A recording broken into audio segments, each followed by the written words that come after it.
こんにちは。中国から飛来する黄砂も少なくなってきましたので、久しぶりに洗車することにします。190E のバンパーは前後とも無塗装で屋外保管だと白くなってきます。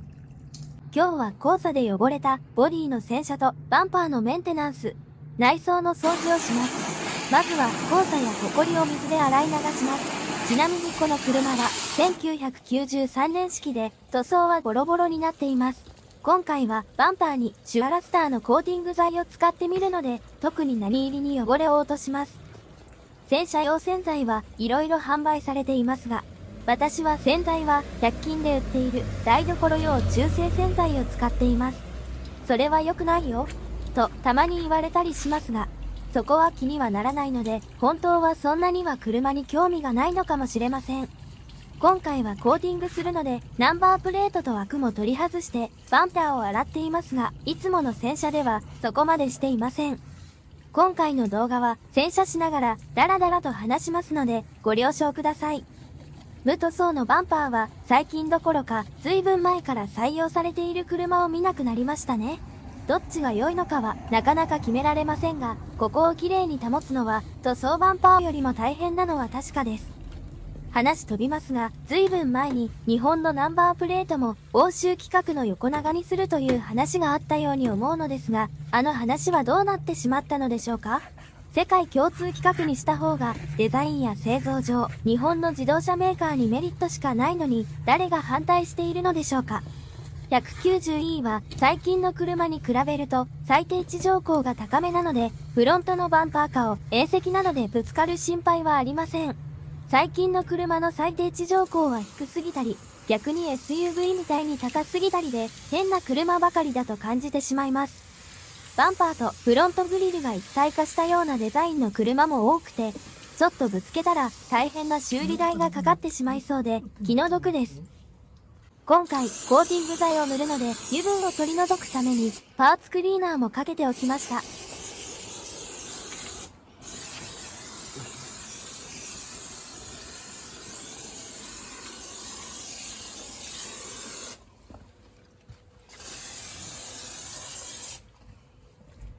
きれいにコーティングできることを願って、新しい洗剤でもう一度洗っておきました。このバンパーは、実はあまり高くはないらしく、気になるオーナーさんは新品に交換されています。ただ現在でも新品部品供給があるかは不明です。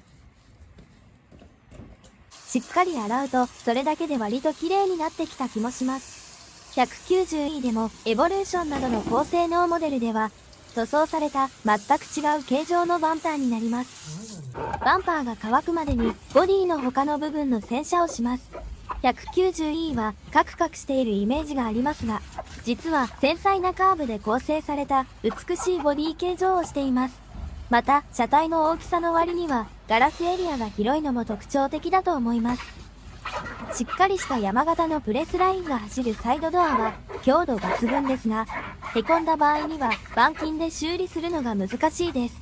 サッコパネルというドアの樹脂バンパーがついているので、ドアパンチの多くはサッコパネルが守ってくれます。リアサイドウィンドウのガラスが下まで下がりきらない車も多いですが、190E はしっかり下がりきります。私は窓ガラスは下まで完全に下がりきる車が好きです。ドアの砦の形状も気に入っています。本当かは不明ですが、事故で閉じ込められた時に、ウィンチを引っ掛け引っ張るための形状らしいです。この時代のメルセデスのデザインには、その機能的な目的のうんちくがたくさんあります。ちなみにドアのハンドルですが、材質はプラスチックみたいな樹脂ですから、ウィンチで引っ張ると割れる気がします。トランクは緩やかなカーブを描く、とても美しい形状をしています。トランク後ろ側も優しい緩やかなカーブで構成された美しさと優美さを感じるお気に入りポイントです。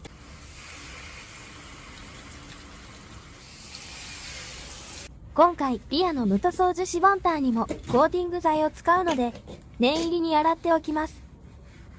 190E の後期モデルには8ホールと呼ばれる穴が8つあるアルミホイールが標準装備されています。このホイールは非常に洗いやすくて素晴らしいです。ブレーキダストはとても多いので、ここを美しく保つのは大変です。そのために、ブレーキダストが少ない、社外品のブレーキパッドやローターに交換するオーナーもいます。私はブレーキ関係は純正品にこだわっています。ブレーキタッチは繊細なフィーリングを感じるポイントですから、汚れは多くても、オリジナルの踏み心地を味わいたいからです。私はタイヤサイズもオリジナルサイズを保ちたいタイプです。185、65R15 サイズは、プリウスが出るまでは、地方だと在庫のないサイズで、値引きも渋かったです。プリウスがこのタイヤサイズを採用した時に 190E の設計の先進性を感じました。プリウス採用後はオートバックスでダンロップ製がチラシ広告にも出るようになり、10年前までは4本で工賃込み35,000円ほどで買えました。最近ではイエローハットで日本製のプライベートブランドが3万円ほどで売っていました。最近の普通車はタイヤサイズがどんどん大きくなり、交換費用は10万円以上するのが当たり前ですから、190E はタイヤ交換費用がかなり安く済むので、これも気に入っている素晴らしいポイントです。ボルトの間にある小さな穴はアライメントテスターの機械を指す穴らしいですが、使用しているのを私は見たことはありません。私はタイヤはダンロップのエナセーブを選択しています。EC203 や204というモデルです。国産ブランドでは最安値グレードですが、静かで必要十分だと感じています。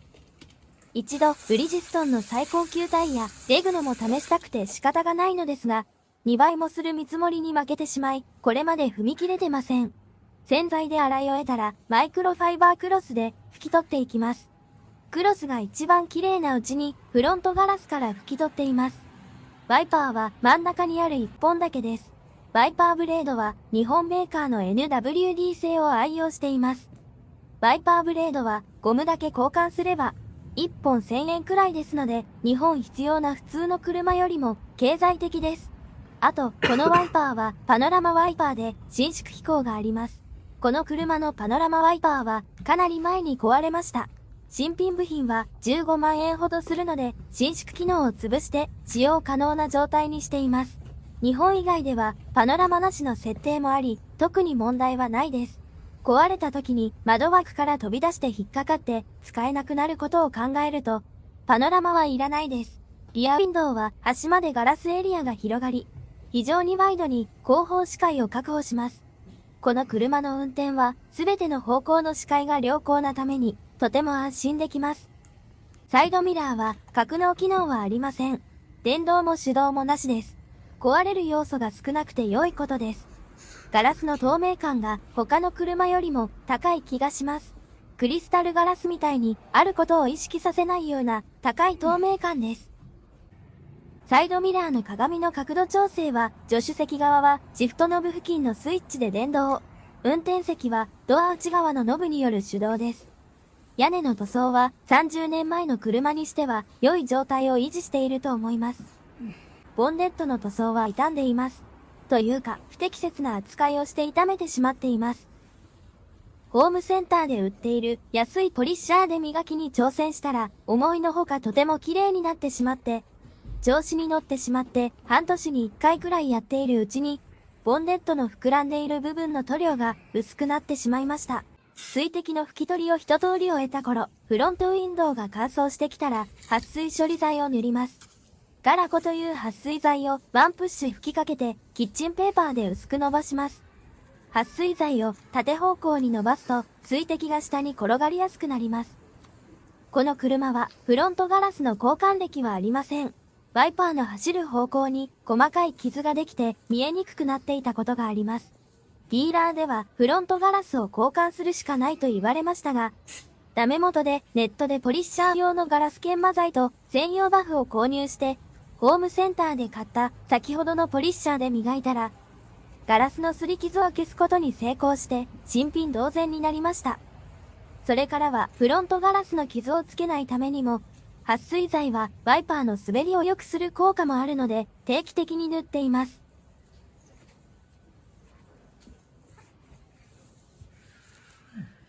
エンジンルームの前側もホコリ汚れがつきやすい場所です。洗車した後に拭き取るようにしています。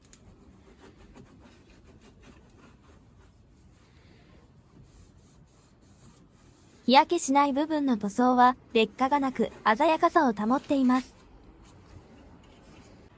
この時代までのメルセデスのヘッドランプはガラス製のために劣化して曇ることはありません。その点も私がこの車を気に入っているポイントです。この映像で見える範囲では、ラジエーターとエアーフィルターへの蛇腹のダクトは数年前に交換歴があります。ABS に関してはこれまで一度も故障したことはありません。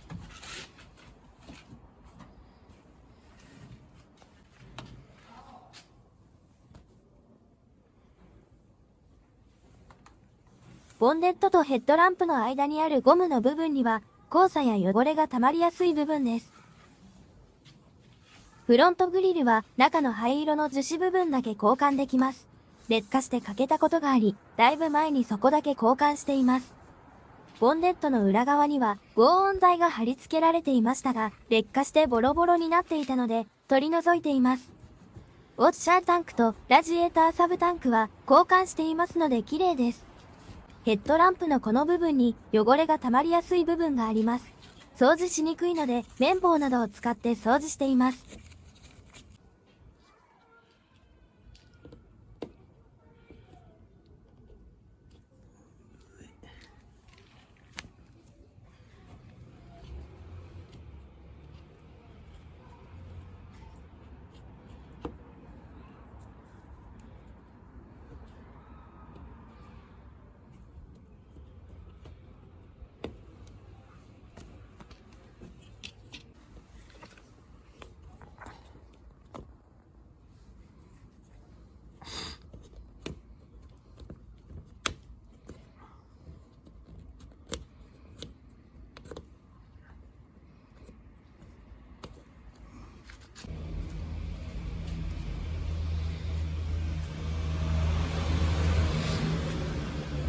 ラジエーターサブタンクの冷却水も3ヶ月に1回くらいは見ています。1.5 センチくらい減っていました。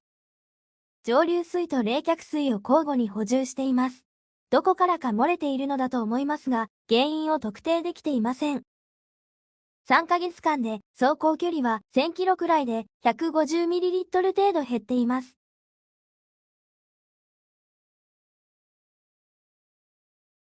冷却水の上限はタンクの上下のつなぎ目あたりです。ラジエーターサブタンクとキャップも純正新品に交換してみましたが、冷却水減少は直せていません。このタンクの下あたりも、ホコリや汚れを拭いてきれいにしておくと、漏れている時に発見しやすくなります。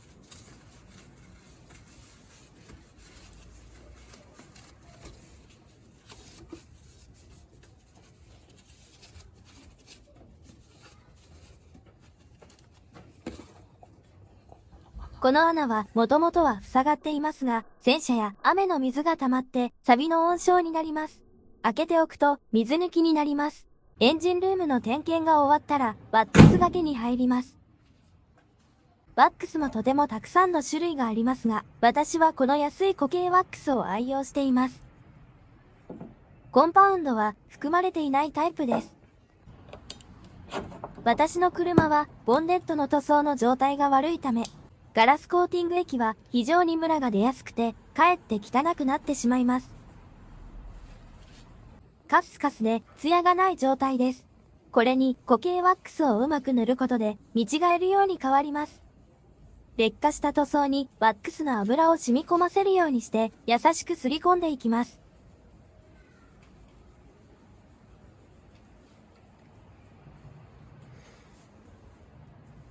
1回だけでなく、ツヤに深みが出てくるまでしつこく浸透させるようにして塗り込みを繰り返します。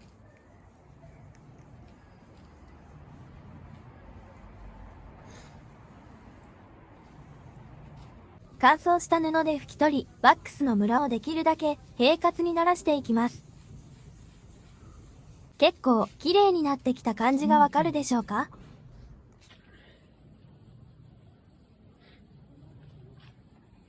劣化してしまった塗装の上にワックスを塗り重ねるのは塗装が正常な車の5倍くらい面倒です。塗っては拭き、塗っては拭き、同じところを何回もツヤと深みにムラがなくなるまで繰り返します。しかし、私はこの面倒な作業が案外楽しかったりもします。だんだんとカスカス、ボロボロだった肌が綺麗になっていくのが面白いです。塗装がひどいのはボンネットだけなので、他はそんなに大変ではありません。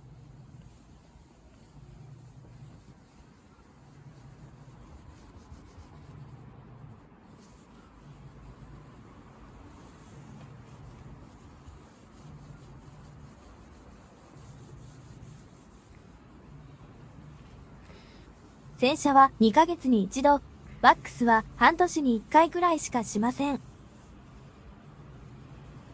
とそうしてしまう方が良いとは思うのですが、子供の学費やらなんやらで、なかなか外観の方にまでお金を出すことに踏ん切りがつきません。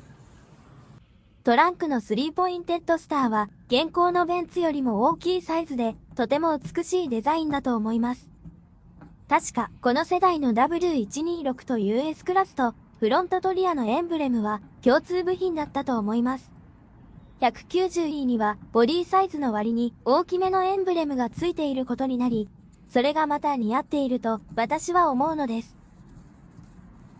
BMW のエンブレムは耐久性が低くボロボロになりやすいですが、メルセデスのこのエンブレムは30年経過してもこの通り美しさを保ち続けています。余計なワックスがエンブレムの隙間に残りやすいので、歯ブラシできれいに取り除いています。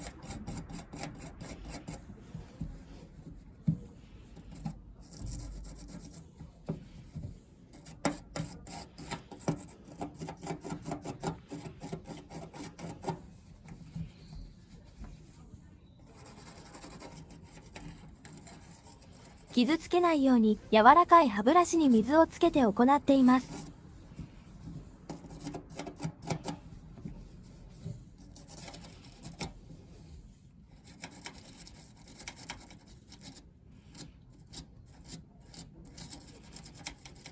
ここまで丁寧にやるのは5年に1回くらいです。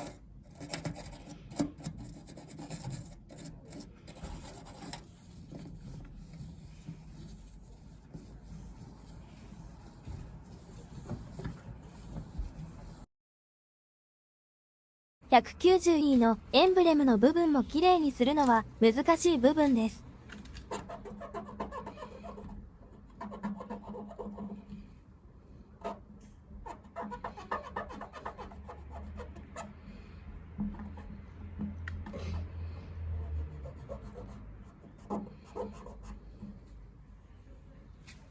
水垢のような跡がエンブレムの周りにこびりついてなかなか取れません。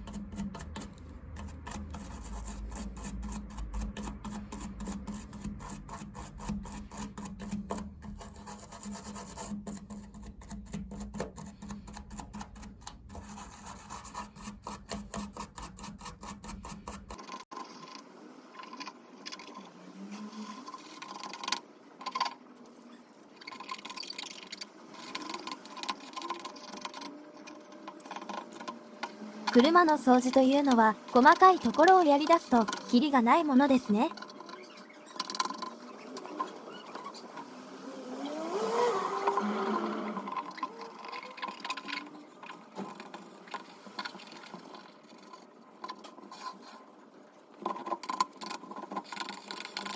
こんな感じになりました。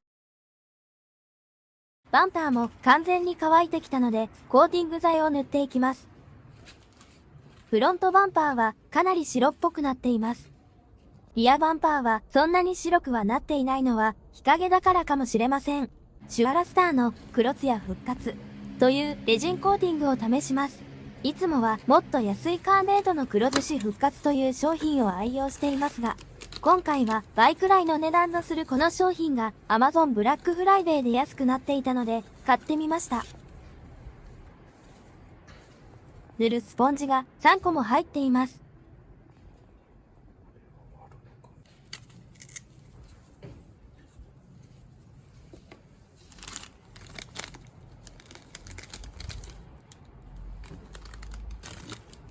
この手の商品が嫌なところは、開封してしまうと日持ちせず、残っている液も自然に固まってしまう点です。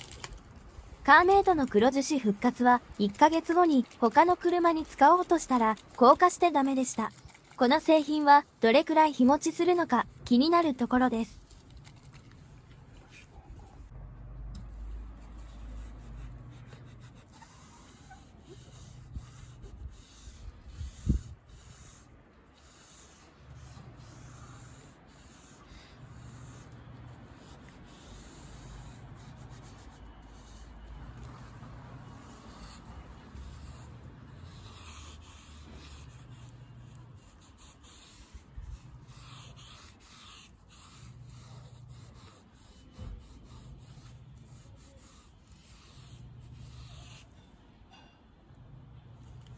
液はサラサラで塗りやすいです。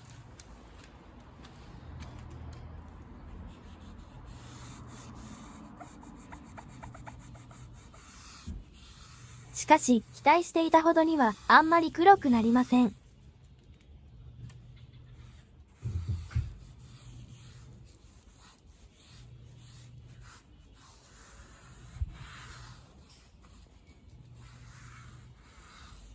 塗る量を多めにして繰り返し塗っていると、だんだんと黒さが濃ゆくなっていく感じがします。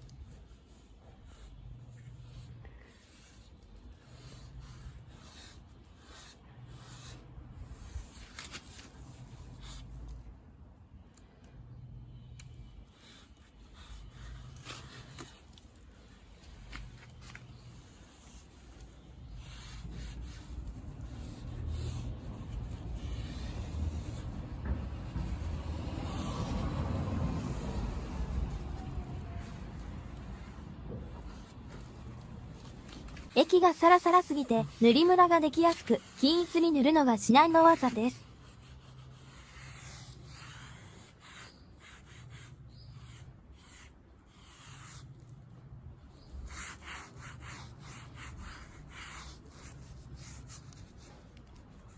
塗っている時にはあんまり黒くなってない感じがしましたが、こうやって映像で見ると結構黒くなっています。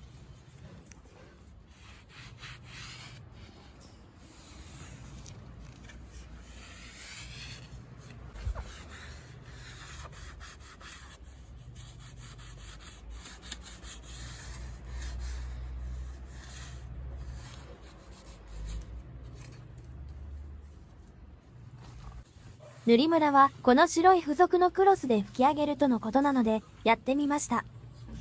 せっかく塗った液が拭き取られすぎてまた白っぽくなってきてしまいました。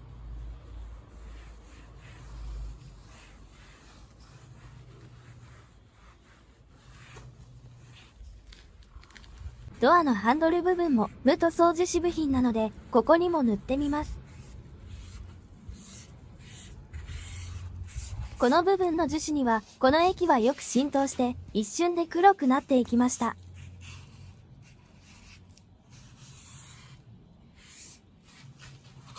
リアのドアハンドルです。無塗装樹脂と一言で言ってもバンパーとドアハンドルでは材質が全然違うので、このコーティング液との相性というのがあるのでしょうね。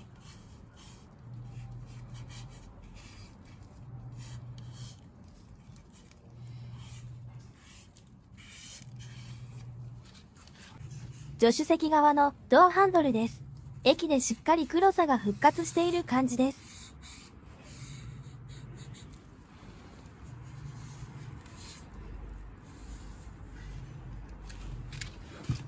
助手席側のリアのドアハンドルです。カーメイドの黒樹脂復活はもっと粘度が高い液でべたつく感じですが、このシアラスターの液はサラサラで手に触れる場所への試行には適していると思いました。リアバンパーにも塗っていきます。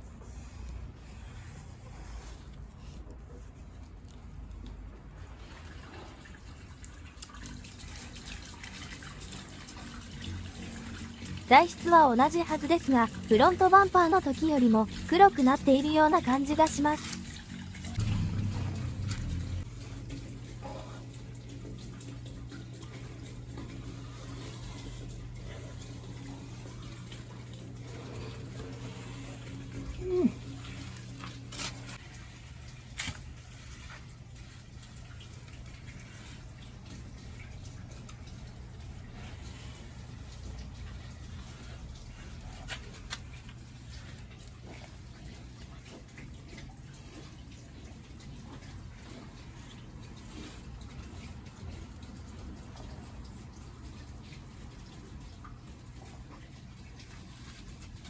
フロントバンパーにもう一度縫っています。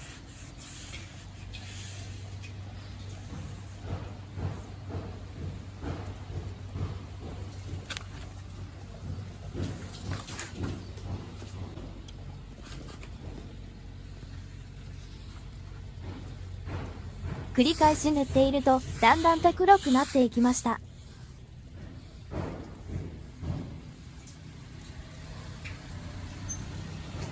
私は安いカーメイドの黒樹脂復活の方がムラができにくくて試行しやすく、1回で黒くなるように思いました。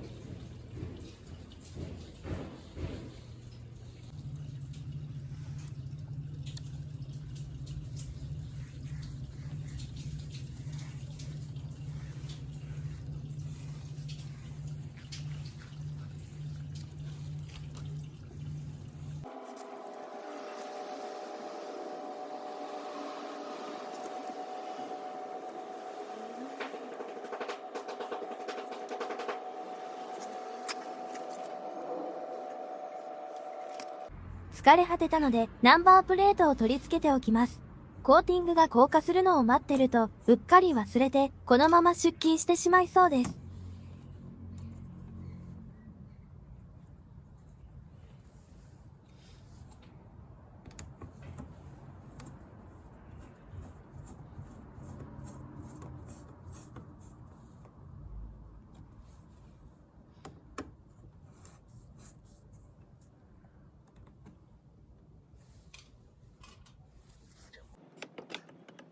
この後、コーティングが乾いてから2回くらい塗り重ねたら結構良くなりました。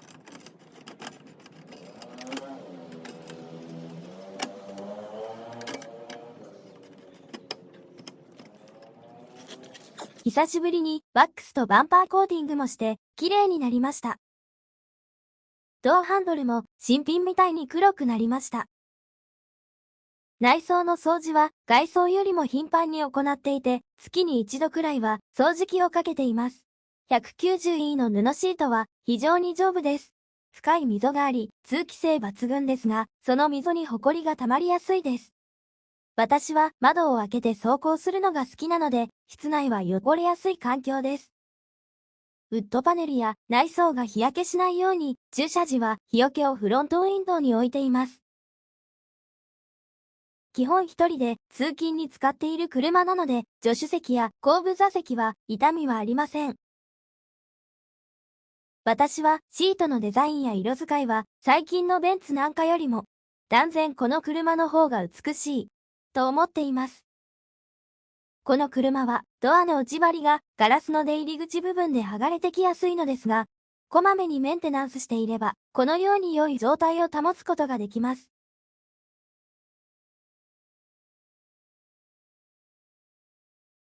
今回の動画はダラダラと雑談をする初めての試みでしたが、最後まで見ていただきありがとうございました。